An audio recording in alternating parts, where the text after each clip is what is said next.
Okay, great.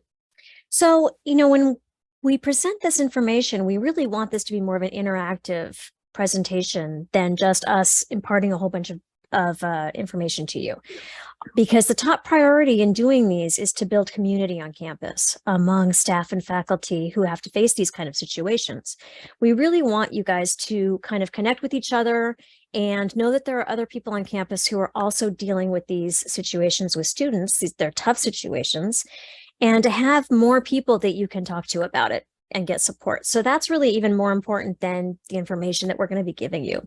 So we're going to be monitoring the chat. If you have questions, ideas, because we're a small group right now, you can probably hold your hand up or raise your hand and we probably see you. But you can also put it into the chat, and we are happy to slow down our information so that we can address whatever's happening in the chat and answer questions. One thing that we want to be really clear about too is that this is a tough subject to discuss. It's a sensitive subject, it's highly emotional, and it's hard. So we want you to take care of yourself. And if you need to take a break and turn your video off for a little while, step out, get some water, run to the bathroom, we want you to know that that's fine. Take care of yourself through this, because it's emotional to talk about this stuff. We want to talk about, Shauna, are you advancing the slides? I don't think I can. Yeah, do you want me to go another one? Great. Okay, so trigger warning, that's what I just gave you, was the trigger warning about the discussion of we're going to talk about suicide pretty directly, suffering, self-harm. And again, take care of yourself through that. So the next one is impact rates, I think. Yeah, so statistically, it's likely that some or many of us have been directly affected by suicide. That means we may know somebody who has attempted or even completed suicide. We may be in the situation of having had those thoughts or made attempts ourselves. And so we just want to put that out there because it's important as we discuss this topic to be aware that there are other people in the room who may have really direct experience with it. So we just want to be sensitive to that. Now we do have, so you see the statistics on the slide. Suicide is the second leading cause of death among college students. And 60% of us will personally know someone who dies by suicide. I think that's probably low. So we're going to go to the next slide and talk about some of our agreements as we're in this space together. The first thing we want to mention is we'd like people to speak from their own experience, not from other people's experience. We'd like you to listen to with an open mind to what other people have to say and what we're saying. When we say step forward and step back, what we're talking about is if you're somebody who tends to kind of be in the background a little bit, an observer, good listener, listen to everything else before you share something, you might consider challenging yourself to step forward a little bit and share a little bit more. And if you're somebody who is really comfortable taking that and sharing and being forthright with what you have to say, you might consider stepping back a little bit so that there's room for those people who are more reticent to step forward. We can't guarantee confidentiality, but we do ask that you don't share other people's stories if they come up in this group, that we keep that inside our group. And we ask that as much as possible to stay present and try to limit the distractions around yourself while we're talking about this stuff. Does anybody have any other agreements that you think would be helpful to us as we're in this space talking about this? You can put it in the chat or you can unmute yourself.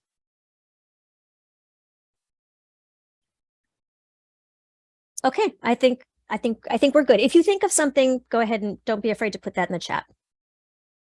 Thanks so much, Colleen. All right, and then I think our next thing is just to get to know each other. So as Colleen was saying, we would love for this to be a community formation experience as much as we're going to talk through some content with you as well. So just for the sake of time, maybe into the chat instead of out loud, although if folks want to do it out loud, I know we have one person on the phone that might not have access to the chat. We would love to know a few things about you, your name, your role on campus or where you work on campus, and then if you have any particular hopes for this time together. So things you were hoping to learn or things you were hoping to talk about, we would love to know that so that Colleen and I can keep that in mind as we run through the content that we have. So please go ahead and put those things in the chat so we can see them together, or and maybe I'll read them out quickly just to let us know who's in the room with us today. And then especially for the individual that's on the phone, if you want to unmute yourself and share out loud, we would love to hear who you are as well. Perfect. So we have Julie Glass, Associate Dean in the College of Science and Faculty in Mathematics, hoping to learn ways to better identify students in critical distress and how to support them. Perfect. Thanks so much, Julie. And then Michael Rowley, Assistant Professor in Kinesiology, hoping to learn what to do or say to support students who disclose something about suicide or self-harm. Perfect. And then Rebecca Oliveira, President's Office, would like to have all the tools available to meet students and individuals where they are at a time of crisis.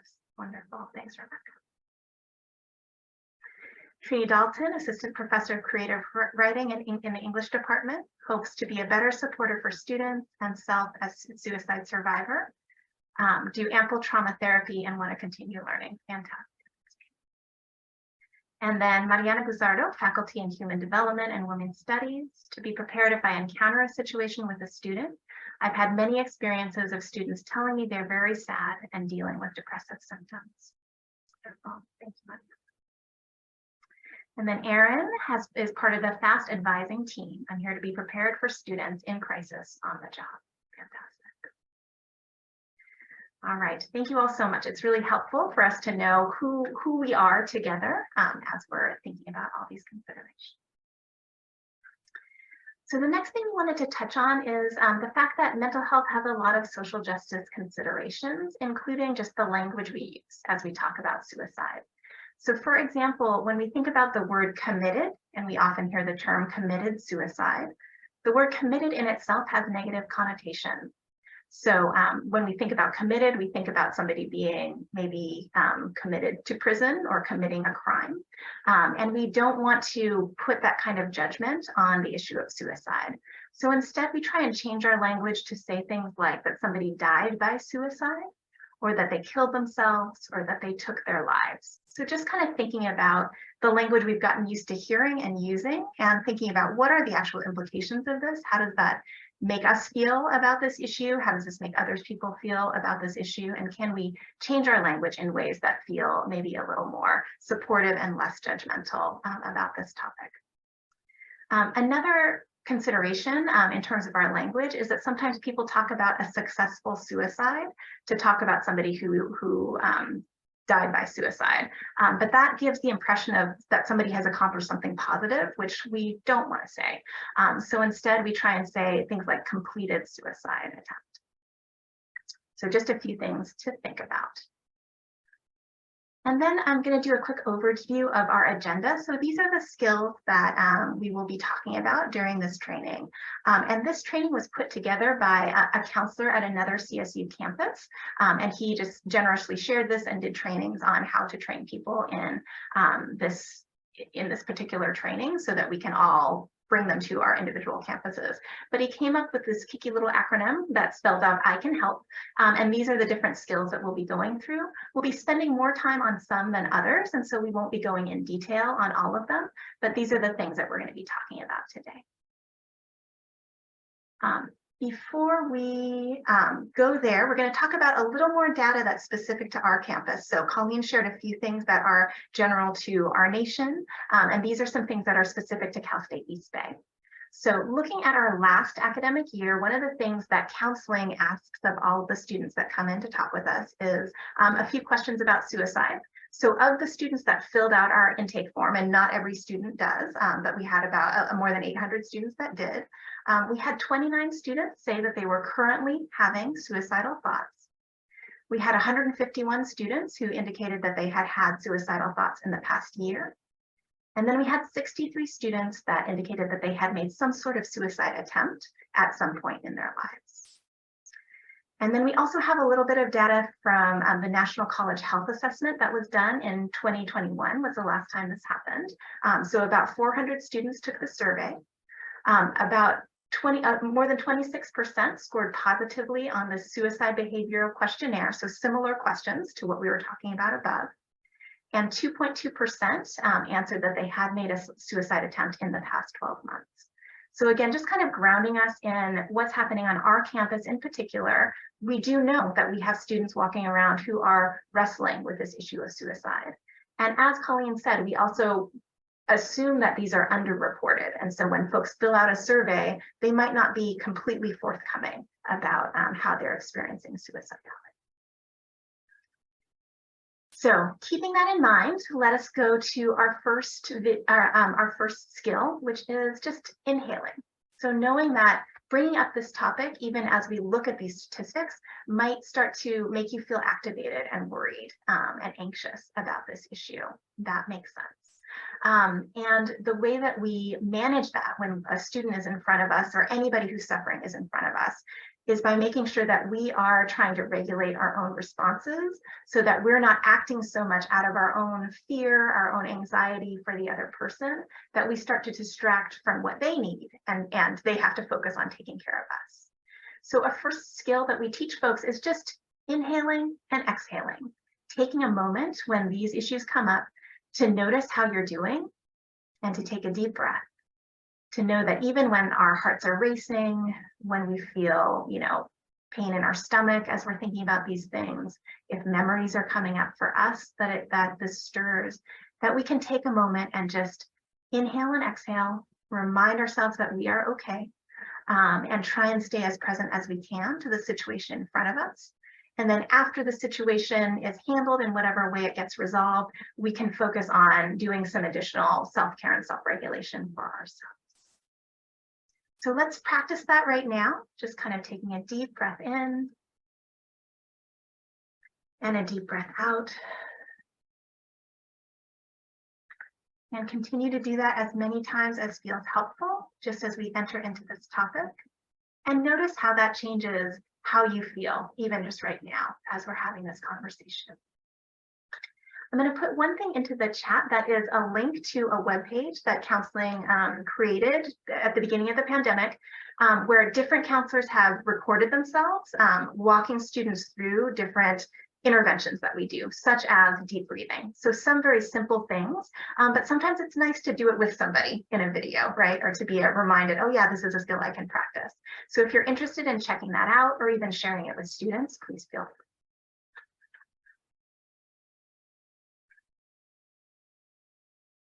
Okay, so the C in I Can Help stands for compassion. And the most basic and most important thing you can do when a student is expressing these feelings to you is express interest and care for them. And how do you know that someone is really listening to you when they listen to you? Generally, they focus on you. I'm kind of assuming that it's a face-to-face contact right now. They focus on you. They don't let other things distract them. You can tell that they're listening because of the expressions on their face. They look like they're caring. They're listening carefully to you. That's really important. And I know that to a lot of people, it feels like it's not enough because you want to do something. You want to do something to make them feel better. And it's really important to remember that the act of listening and the act of expressing compassion is in itself a really powerful intervention. So sometimes that's enough. And if that's all you can do, it's enough. So it's really, really important to take that seriously and to know that that's ultimately usually what this person is looking for. It's important to remember that most people who express suicidality don't necessarily want to die. What they want is for the pain to end. They're in a lot of pain and they haven't figured out how to get out of it. Nothing that they've tried has worked so far.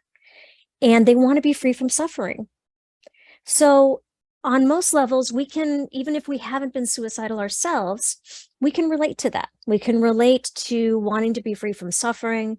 We can relate to wanting hope that things are going to get better, and sometimes losing sight of that hope, maybe.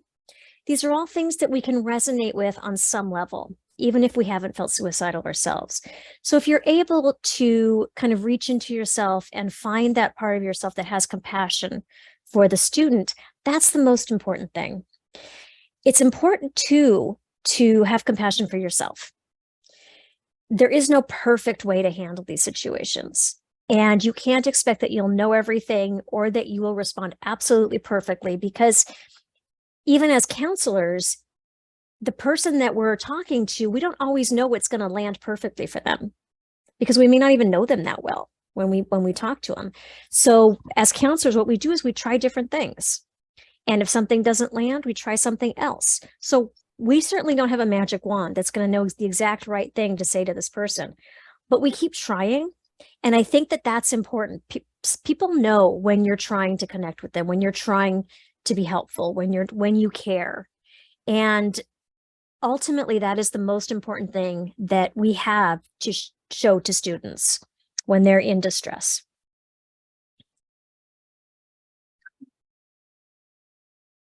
All right. The next thing that we wanted to talk about is just a myth about suicide. I think this is something that I hear from a lot of staff and faculty that they worry about when we bring up this topic, that if I ask about suicide, I'm going to put that idea into their head and where it hadn't been before.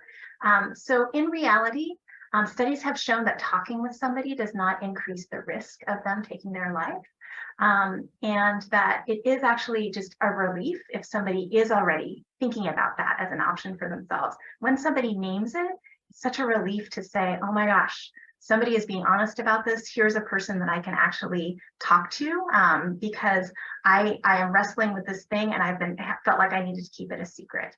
So if suicide is not on their minds, they will say no. And if it is on their minds, they might say, oh my gosh, yes, thank you for asking. How can I get help for this? So never hesitate to ask just because you're worried about giving somebody the idea. We really want you to get comfortable asking directly, so that we never have to wonder, if I had asked one more question, would that have made a difference? So that is our next letter, A, for ask directly. We want to be genuine and purposeful and clear when we're asking, has it gotten to the point where you felt like you wanted to take your life? Do you want to go away and not be here anymore? Asking those really specific, clear questions to make it certain to the student or whoever's in front of us, we are talking about ending our lives, right? And not, I think sometimes people say things like, are you thinking of hurting yourself? And that can be taken a bunch of different ways. Folks can be thinking, no, I'm going to take some sleeping pills. I'm going to go to sleep. It's not going to hurt at all. So no, I'm not going to hurt myself. Or sometimes people think about hurting themselves as self-harm, cutting, those sorts of things, which is different than suicide. And so we want to be really clear that we're talking about the desire to die, the desire to escape from suffering, so that we're sure when somebody answers us back that we've actually gotten a clear answer to the question we were asking. I think, again, language like, are you thinking about suicide? Has it gotten to the point where you've thought about killing yourself? Have things gotten so hard that you're thinking about taking your life? Those are examples of some of the language we can use to make sure we're being really direct and really clear with what our questions are. We also want to ask in a way that elicits an honest response. So saying something that has a flavor of judgment to it, like, you're not thinking about doing something stupid, are you? The person's going to say, no, I don't want you to think I'm stupid. So I'm going to answer that question as a no. So ask in a way that is non-judgmental, that is really open to either a yes or a no answer, will allow people to be a little more authentic and honest when they answer you back. We also want to be both genuine and purposeful in the questions we ask. So not asking for more detail than we need in this moment, especially for you all who are not mental health practitioners. You don't need to go into a lot of detail. All you need to know is yes or no. Are you thinking about suicide? Is it kind of an imminent thing that I need to take immediate action on? Or can I start talking to you about support resources in a less kind of immediate thing? those are the questions on your mind that you want answered. You don't need to go into all the detail that we will on the counseling side if somebody connects with us. So you don't want to force somebody to be repeating information that they're already going to have to tell somebody else. So stay focused on, what is my purpose in this conversation? What is the information that I need to know in order to take the next step that my role necessitates? And then let me leave the other roles to other professionals. So I know this is a big one. I'm going to just pause here for a moment. Any questions or even reaction to the thought of asking directly about suicide? Yeah, Michael, go ahead. Yeah, thanks for this. This is very helpful already. My question is about, when we do the Title IX training, there's this whole thing around, like, if you think a student is going to start talking about this, like, you're supposed to kind of stop and say, hey, if you say anything like this, I have to report it. Here are some places you can talk to if you don't want me to report it, if you want to tell someone else. Should we be doing that with this topic, or that doesn't require this kind of disclaimer? Yeah, it's a great question. I think, the purpose of the disclaimer is to make sure that we're giving people the chance to choose in or out of what they disclose, right? So for the Title IX, there's people that don't want to go down the route to be reported to Title IX. And so it's important for them to get that heads up so that they can make a choice. Do I want to keep talking to this person, or do I want to maybe talk with a confidential resource that's not going to have to report to Title IX, in which case confidential advocate or somebody in counseling, those are the people I'm going to continue this conversation with. I think in this situation, most of the reporting that you all are going to hear in your roles will be, I'm feeling really sad, or yes, it has crossed my mind, but I'm not about to, take action. I don't have a plan. And so I would say I wouldn't want to scare them off from a disclosure by saying, oh, before you say anything, I need to let you know this. I would kind of feel out, is it getting to that point where I might have to take immediate action, which would be, calling UPD to make sure that this person can be assessed for their immediate safety, or walking somebody over to the counseling center and making sure that they make a connection with a counselor today. If it's getting to that point where you're going to have to do something immediate, you can let them know, like, I'm feeling kind of worried about you, and I just want to let you know I'm going to take any action that I can to make sure that you're safe, to make sure that you get connected with the resources that you need. I would probably keep it at that level without going into too much detail until you know exactly what's going to happen.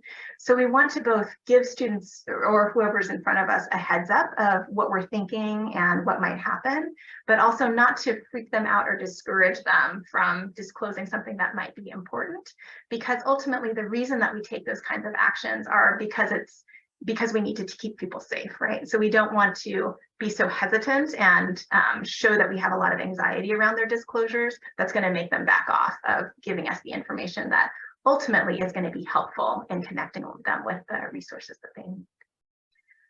Colleen, I don't know if you have any other thoughts on that. It's a really good question. Yeah, I might in the next slide, I might work that in a little bit. Perfect. Thank you for that question. Any other questions on this asking directly topic? Let's move forward. So the N in I Can Help stands for now. And if you're in a situation with somebody who's distressed and you're worried about them, you're feeling kind of a gut feeling that they're not safe, you need to act right then. That doesn't mean you need to act that minute. It means don't say, well, I think I'll wait until I see them next week and check in with them and see how they're doing. The present is the only time we have, and you don't want to leave the interaction with this kind of unsettled feeling of maybe I should have asked more directly. You might as well ask. They'll tell you if you're off base. They'll tell you if that's not something they're thinking about. And I want to comment on Michael's comment. That's a great question. And counselors have to tell people what the limits of confidentiality are. But you guys have different expectations. And generally, when we're talking about Title IX reporting, we're talking about something that's already happened. And when we're talking about suicide prevention, we're talking about preventing something from happening. So it's a really different situation. And ultimately, we have to do what needs to happen for the student's safety. So if you're not, so ask directly, like Shauna said, ask directly, immediately. Don't just, think, oh, I hope they're going to be okay. I think they're going to be okay. Use your feelings. Like, I'm worried about you. I'm worried about what you're telling me, and I want to keep you safe. And ask how they're feeling in that moment. You can ask what their plans are for that day. You can ask directly. So when have you considered killing yourself? When have you thought about doing that soon? And they might tell you, yeah, tonight I was going to do it. So you want to make sure that you open it up for them to give you that information. If there's an immediate danger to them, like you can't leave them alone or they might hurt themselves, the option we have is to call a UPD. Right now, when you call 911, the dispatch goes to Alameda County Sheriffs, and then they alert East Bay University Police. You can also, though, walk them. If it's during the day, you can walk them over to the counseling center. We can see them for crisis appointment. We will do what we can to help with the situation. If you're on the phone, the student does have to make their own appointment if they are able to make a crisis appointment, but you can certainly help them do that. If the conversation is happening over the phone or email, or they divulge some information to you over the phone or email, if possible, I think if you're worried about them, if possible, the best thing to do is find out where they are. Because if you find out where they are, then you can call the counseling center and say, I have the situation. I need some help with it. The student has revealed this information to me. And then we can take it over and we can try to reach out, and we can, if we know who the student is and where they are, we can make a determination of what we need to do from that point of view, from that point on. Trini, you had a question? Yeah. Thank you for this. Excuse my throat. This was one of the reasons I wanted to check in today, because I mostly get, as creative writer, I'm very used to vetting what's manifest through fantasy and healthy outlet with, hey, that story is borderline. Will you talk to me about this? Very used to that conversation. And so because I work with writers, I mostly get emails. And then so far, when I'm in touch with chair, we kind of have a protocol. I file a care link immediately. This is just protocol, like best practices for this campus. I wanted to, because I haven't had much luck reaching campus police in the past. I think I've heard in academic senate that should be like resolving itself. But I've called for different reasons and received no answer to campus police. So I'm not especially reliant on that outlet. Also, I think calling the police definitely puts a threat or a mystery into the mix, because I've found that people who are considering suicide don't want police intervention, right? They don't want to be hospitalized necessarily. Okay, so is UPD is the 510. Is it better to call this student health and counseling services? Is it 24-hour, or is it better to file a care report online? That's a great question. So we are open from roughly 9 to 5, Monday through Friday. So if you're particularly worried and you feel like this is something that needs to be addressed immediately, calling us is the best thing to do. You'll get the front desk, and then you can say, this is the situation. Who can I talk to about this? And they will either find a counselor for you to talk to, or you'll talk to Shauna. That's probably the best thing to do. After hours and on weekends, we do have a crisis line called Protocol, and you get a live counselor. You call the same number, the front desk number, and you choose option 2, and you get a counselor on the phone. They're not on site, so this is remote, but they are actually completely open to consulting with you on this. We don't expect you to be the mental health professional. We don't expect you to be able to necessarily determine the severity of the threat, but they can help you think it through. And they can contact us if they have to. So that's really important. We know that there's a lot of questions about calling the police and how helpful the police are going to be in any situation. So with some sensitivity to that, you know, we would love for you to talk to us. And if we need to involve the police, we will. But a lot of times we can intervene, get them seen, at least get them a crisis session. So I would say try that first. We've certainly had people walk them over to the front desk and help them through making an appointment. If they're don't seem like they're going to be able to do that themselves, that's totally fine. We're happy to help with that process. Mariana, you had your hand up? Just following up on what we're talking about, if I understand walking over in person, and I'm totally agree with that, to help a student and to support them in making an appointment in person.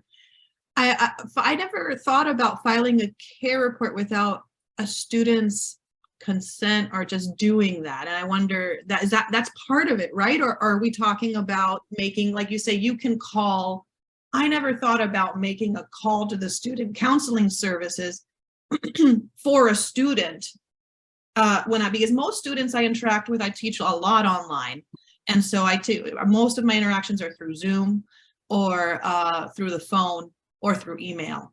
And so I've directed students to counseling. I've never called for them, and I've never filed a care report without talking to them about doing that. So I wonder if you can speak a little bit about that and whether student consent is something that we need to have when we do that. I'm just confused about that. Yeah, good question. You know, ideally, student consent would be received. Ideally, the student would say, okay, so you're going to report this to care, and maybe I'll hear from somebody in a week. All right, that's fine. And ideally, we would love for all students to consent to that. But if you aren't able to get consent and you're really worried about a student, you should still absolutely file a care report. Because we can at least assess the level of what's happened. We can kind of figure out if we know this person, we might have some background information that you guys might not have. We'll be able to figure out a little bit about, should we reach out directly? We will take the situation and kind of try to figure out what the best way to reach the student is. We really want to support students. It's not punitive at all. And we really want to do it in the way that the student's going to receive it. We have certainly had care reports filed without the student knowing, for whatever reason, not because the student didn't want them to, but because they didn't think about it till after the student left or whatever. And the students are generally okay. If we do end up reaching out to them and saying, hey, someone on campus, we try not to identify who made the care report. Someone on campus was kind of worried about you. Can we talk about this? You know, is there a way we can support you? They're usually fine with it.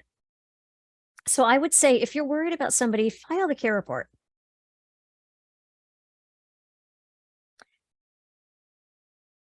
So let's see. So we were talking about who do we call? We've got protocol there. I saw that Shauna answered something in the chat, I think. Great. Yeah, we like protocol because we get the follow-up report, and then we can kind of keep track of that and follow up, know if we need to follow up or not. We understand the hesitation about the police, and there are conversations happening on campus about how to crisis responses that can be an alternative to a police. So some of those will be put into play soon. So if we have more time, we're putting like a 3 to 4 hour workshop into an hour. So usually what we would do now is we do a role play, and we would have one person be the student and say something like, I just don't know if I can do this anymore, and have the other student practice asking directly, showing compassion, and doing it right then. Because it's good to get the words out of your mouth. It's good to have that kind of practice so that when you're in the situation, you have some sort of like muscle memory almost of already saying these words to somebody who's in distress. I don't think we have time to do that. So what I'm going to ask you to do is after this workshop, Maybe take some time by yourself in your office and see if you can just say out loud some of these questions that we've been kind of feeding you about. Have you been thinking about ending your life? So that you hear yourself say it, and so that it's not as hard the next time that comes up. And then we would ask you how it felt and what might have gotten in the way of asking directly about suicide. And that's just some things for you to think about. If you're reluctant to ask directly about suicide, and it can be definitely uncomfortable, what's going on and what do you need to put in place for yourself so that you can ask directly a student, if that's what they're thinking about? That's what we do if we had a lot of time. It's true. This could be a 2-day training, actually, and we are condensing it as much as we can. So thank you, Colleen, for being so efficient with describing. And I do think, as Colleen was saying, I would rather that your first time saying those words is not in front of a student that you're really concerned about. And so just practicing on your own or practicing in front of a friend and saying, hey, can I do a quick role play? We didn't have time in this workshop, but I want to do it with you. It's a great idea. The next myth that we wanted to address is that a suicidal person is fully intent on dying. So the moment you hear about it, they've made their decision, there's no changing their mind. The reality is that most people are very ambivalent about suicide. They are undecided. Part of them really wants to live, and part of them, as Colleen described, is under so much suffering that they just can't imagine continuing to go on. And so this goes back and forth. They feel in different ways on different days. And if they're bringing it up to you, they probably are looking for a place to process or get some support around this ambivalence that they're feeling. If they were decided, they probably wouldn't say anything to anybody about it, right? They would just act. So we want to just emphasize that suicide is preventable, and that each of us who are having these conversations with people in our communities can be part of that prevention. So we'll talk a little bit about understanding it, being in that moment of suicidality, and then how we can be helpful. So Colleen kind of touched on this. There are 2 factors of risk that are playing against each other for somebody who's feeling suicidal. 2 main factors. One is their level of suffering. So all that matters is the psychological pain that an individual is under. How do they experience whatever they are going through? So you from the outside might think, actually, your circumstances are not that big a deal. But what is happening for them internally? How are they understanding the amount of pain that they're in? That is the thing that is contributing to their sense of, I want to end my life. And so thinking about how are they feeling about the amount of suffering they're under, and then the meaning that they make of that. So people that are thinking, I am going through a hard time, but I believe I will come out the other side of it. Or people who are saying, I'm learning something from this experience. Or people who are saying, I am becoming more able to use this understanding in order to help other people. Those are people who can handle suffering a little better because they're making some positive meaning out of it. Folks that are not able to have that schema of how they think about their suffering are much more vulnerable to feeling like, I cannot tolerate this, I need a way out. And then the next thing that we think about when we think about risk factors for suicide is their level of hopelessness. Do they feel like there's a possibility that this suffering is going to change or end? Or do they feel like this is just going to last forever? And if I continue to live, this is all I have to look forward to, right? So you can imagine how the interplay of high psychological pain plus a high sense of hopelessness could make somebody move closer to making that decision of, I want to end my life, I just need a way to escape from this. So that is kind of the danger zone. And when you're sitting with somebody and having these conversations about suicide, you can be listening for how much suffering are they expressing and what is their level of hopelessness or hopefulness that they have about that changing. And so now we'll flip that into the 2 protective factors that we want to really think about as we're thinking about how to support folks that are in this state of feeling suicidal. One thing is the level of connectedness. Do they feel like they have a sense of engagement and support with other people around them? Do they have a support system? Or even do they feel connected to their life and being in the world, a sense of meaning and purpose that is motivating them to stick around? So if a person feels connected to individuals and has a support system, if they feel connected to a sense of purpose and meaning in their lives, if they feel connected to a group or organization or certain identities that feel like are really important to them, if they're engaged in thinking about the future and maybe hopes of a job or hopes of future relationships, or if they're engaged with a sense of a higher power and kind of a spiritual purpose that they make of their lives, those are all things that make somebody feel much more able to stick around and say, there's something that's keeping me here. There's something that I want to continue to live for. The other thing that is a protective factor are support resources. And this really plays into that sense of hopelessness we were talking about. So if somebody feels like they have some resources, some people, some skills, some possibilities of reducing their level of pain, that makes them feel more hopeful about their situation. It makes them feel more hopeful that things are going to change and they're not going to be suffering in this way forever. So when we're thinking about how do we intervene with people who are feeling suicidal, we think about assessing for and helping them to see their level of connectedness and also giving them support resources so they can feel more hopeful that things are going to change or get better. So those are big concepts, but I think it's helpful to hold those in our minds as we're having this conversation. And I wonder if anybody has questions about these categories of both risk factors and protective factors.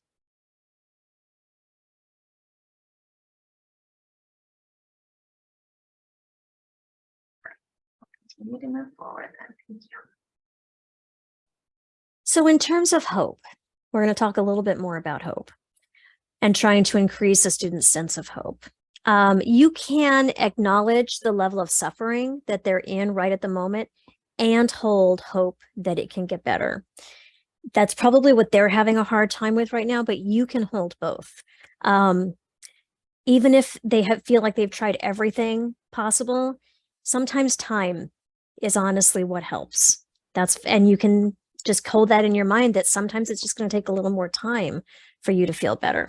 As long as the student is alive, there's hope that things can get better, even if they're having a hard time reaching that. And connecting the student with support resources can help increase their hope that the situation isn't permanent. If you have personal experience and you feel like it would be helpful and it's appropriate to share, you can certainly share that in kind of broad terms. And you can even say you attended a training on preventing suicide and you learned that suicide is pretty much always preventable. And that one thing that people really need to do is work with their support resources and try to hang on to hope, even if they're suffering greatly right in the moment. You can focus on concrete steps like getting the phone number, making the appointment. Who can you talk to? Who else do you talk to about this? Can you talk to them today about that? Rather than, you know what, I think everything's going to be fine. That usually doesn't land very well. So you can hold their suffering, but also say, and you know what, I've seen, or I have felt distress too, just like this. And you know what, people get better. They really do. And there are things to live for, and you need to hang on until you feel that inside. You can hold that for them. And they're talking to you about it, which usually means that they want some relief. They want having someone else hold it for them or help them hold it is the kind of relief they're looking for. So we're going to talk a little bit about what resources can you give people. So I think we talked about care reporting. Some of you are familiar with care reporting. Anybody on campus can file a care report. You go to the East Bay Cares website that Shauna's putting in the chat. And this is a team of people on campus who it's some from the academic side and some from the student services side who try to figure out with each care report that comes in, who's the best person to follow up with this? What does this person actually seem to need? Sometimes it's it's a case manager, sometimes it's basic needs and counseling.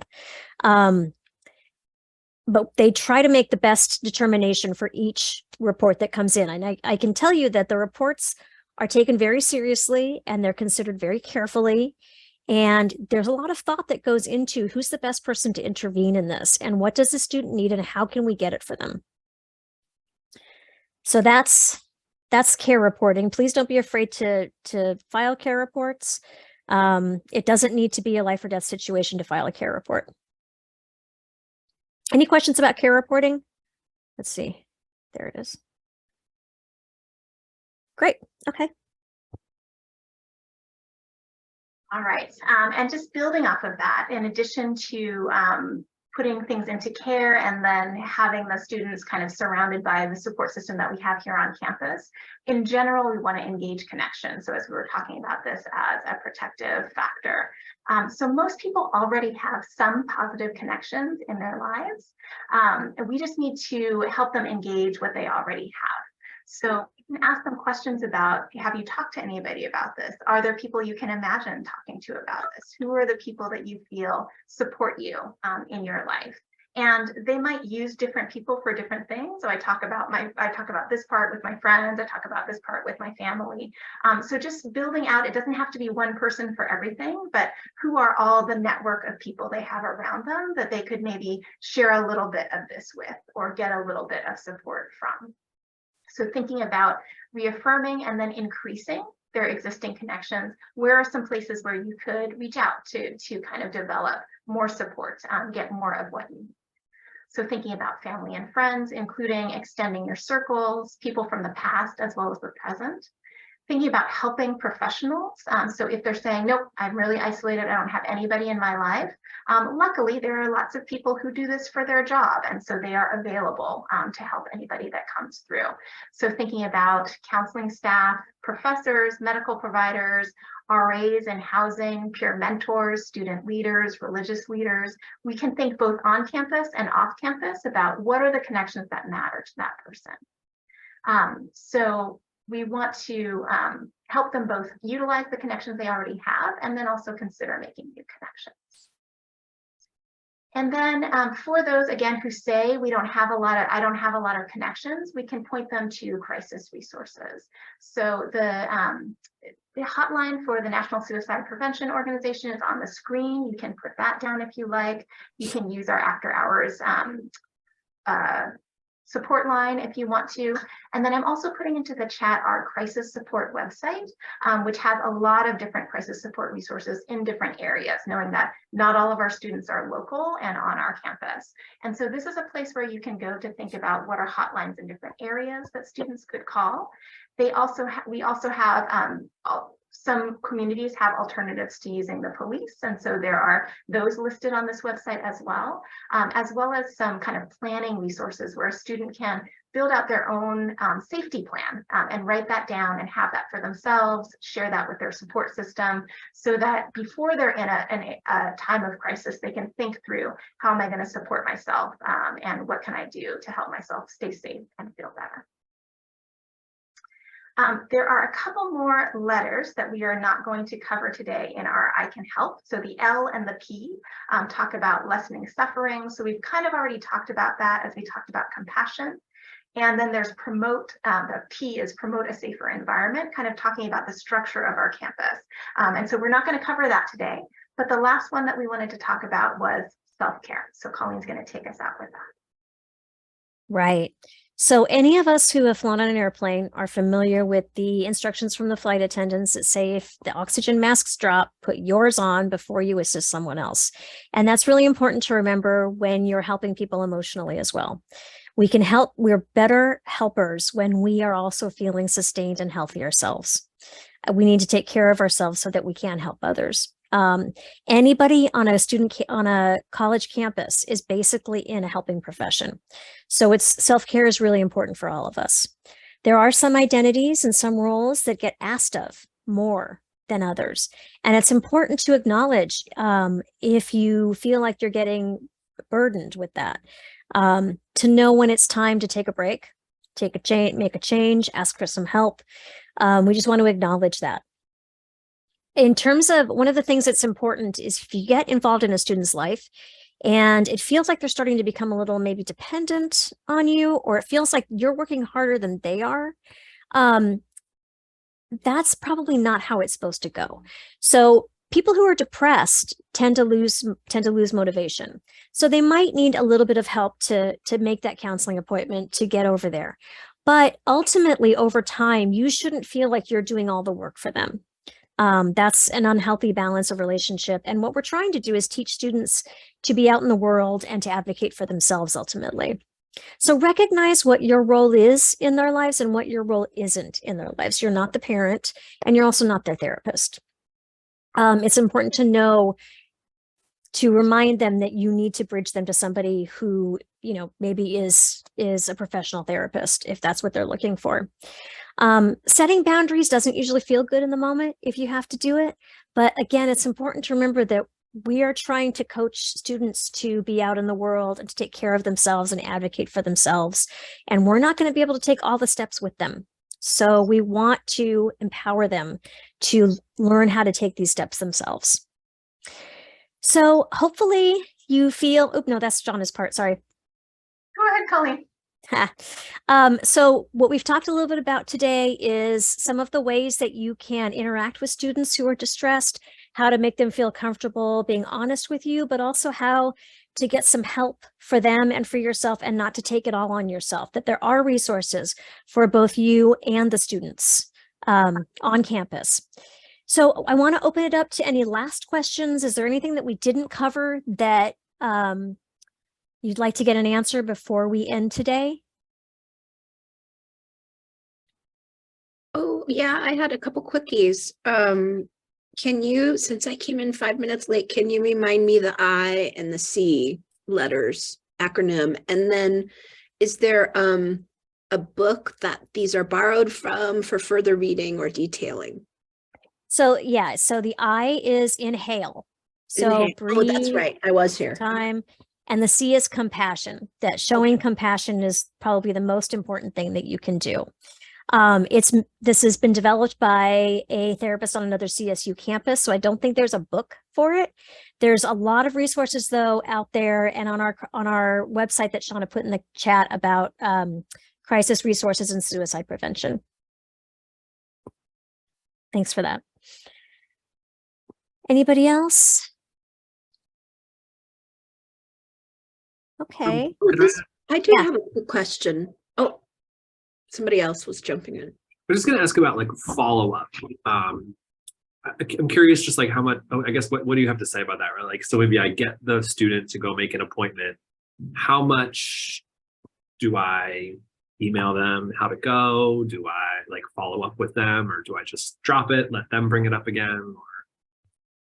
That's an excellent question. And I think that it's probably a really individual response. It's going to depend on how well you know the student and how comfortable you feel the student is going to be with saying, hey, that was a great thought. That was a great suggestion. If you think the student's going to come back to you and feels really comfortable with it, I would let them decide that. But if you're worried, and if you're afraid that the student isn't going to necessarily reach out, they seem hesitant, there's nothing wrong with sending an email or a chat that says, hey, just wanted to follow up on what we talked about last week. How you doing? I think that would be really, I think that would feel caring and compassionate to the student. Does that answer the question, Michael? Great. Okay. Yeah, definitely. Thanks. Cool. I'm going to let Shauna talk about, oh, Trini, one more thing. Yeah. Yeah. Do students take any courses in their entry into CSU East Bay regarding how to help each other and help themselves? Good question. And or mandatory training. Yeah, I think that there is some content that is imbued in the GS classes, and there is a conversation that we have with everybody who comes through. Thanks, Michael. At orientation, we do, counseling has a presentation that we do for all the in-person orientations. So we're trying to get information out in that way. But I don't think there's anything kind of required and curriculum that every single student goes through. It's a great question. Since we're at the end of our time, I'm going to put into the chat one last thing, that we do have a follow-up session from this and all of our wellness ambassador trainings. The follow-up sessions are not content from us, but rather a place for the community to come together and say, here's what I learned, here's how I'm practicing the skills, here are all my questions, and let's talk together about it. So if anybody's interested in continuing this conversation and continuing to connect with other folks that have been through these trainings on our campus, please register for that and come. I would love to see you there. And then know that Colleen and I are resources. So if you often, this will start kind of, you're thinking about students in a different way, or you'll have some questions as you interact with a student. If you're not sure what to do, feel free to reach out to us, and we're happy to consult with you and to think about what are the resources, what are the things that you might be able to do to support students in that situation.